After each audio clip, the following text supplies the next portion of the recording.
guess I'll begin now. Hi everyone, I'm Austin Wellner. I mostly just put this first title slide up because I wanted to have dramatic impact for the next slide, must be a little snarky. Anyways, I'm gonna explain a bit of my coming to this point because I sort of arrived in this department a bit late, just at the beginning of last year. I'd come to the school as a biochemistry, actually a biology major, thinking about pre-med. I was going to be a surgeon, and specifically the inner ear was where my main priorities lied. I wanted to do research in that, especially with cochlear implants, which allows deaf people to hear again, or to some degree, and I just wanted to prove on that. Kind of music had been such a large part of my life, and I just really wanted to give it back to the world in some way. But as junior year came along, I switched to an art major then. But I think the scientific way of thinking about things kind of translated itself into this new passion. And I was really trying to figure out what I was trying to do with research in doing cochlear implants, and I eventually found out that I was looking for the novel, really. Especially thinking about at the bottom here, the new and not resembling something horribly done or used, original or striking, especially in conception or style.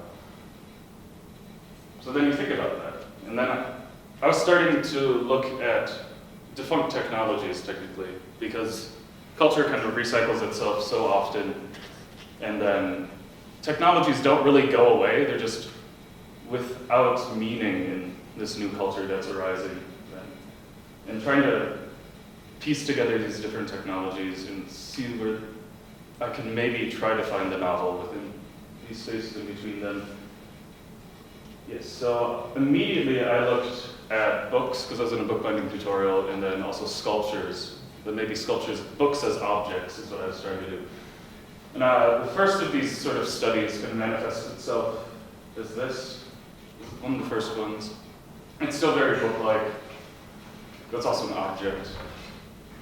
Here's also from it. It's a book closed, very different dimensions, and there's it opened. It's not really functional as a book. Here's another one. The concept behind this one was that there's no content in this book. It does resemble a book, but you could stack the pages how you would, and eventually maybe be able to derive some narrative based just on visuals of that. So in doing all this, I sort of given these things new contextualization or recontextualization. So to think about, provide information about the situation in which something happens. So let's go back to this book. It's familiar as a book, but then it's completely foreign because there's no narrative. You have to create it yourself.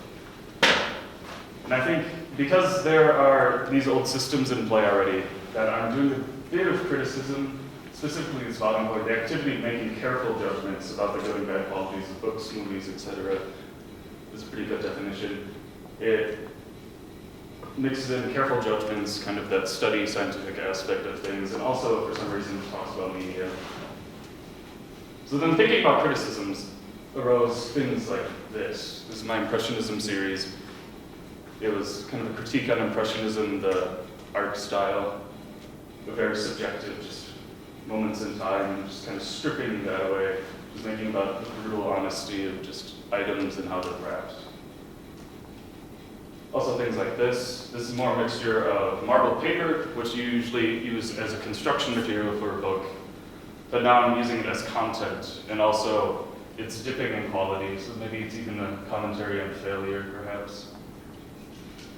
This was for a final critique for my painting class, in which I did not submit a painting myself. I submitted this kit with instructions, and actually got Lauren here on the spot to open the box, go through the instructions, make a painting in front of my class, and then submit it for me. That's what she eventually made. More recently, along with me not actually completing these performance pieces, is this is more of a commentary on film stills and breaking down things, and also how you can make these free-form narratives. These tubes would allow a circle to kind of move around as you will. So here's the aftermath of that.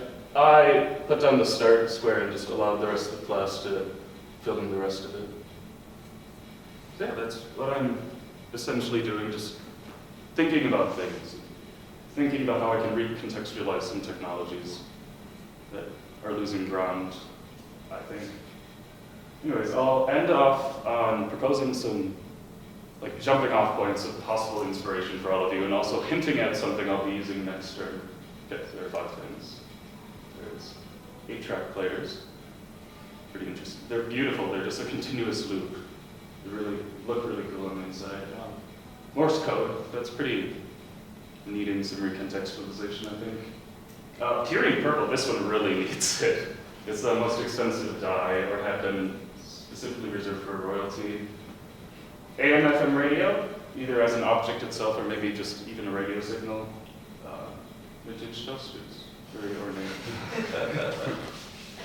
That's what's going on in my life.